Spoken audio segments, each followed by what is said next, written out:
I want to end with stating that what you don't do is equally as important as what you do. You know, we're good, hardworking people, so when something is going wrong, we want to do something. Let's fix this. We have to do. No, sometimes taking a step back, letting things calm down, letting all the living tissues just ease up a little, really makes all the difference. Another thing that happens is people will start strengthening way too soon, way too early, before inflammation is down, before stiffness is taken care of. And then the strengthening itself increases the inflammation and pain and stiffness.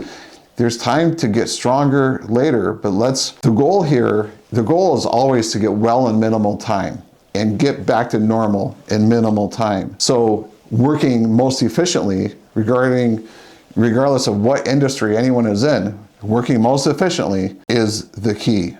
And we're dealing with living tissue. Understanding the living tissue and understanding the processes means everything. And that's why it's very important to get into your healthcare professional for a thorough evaluation, to set up a thorough home program.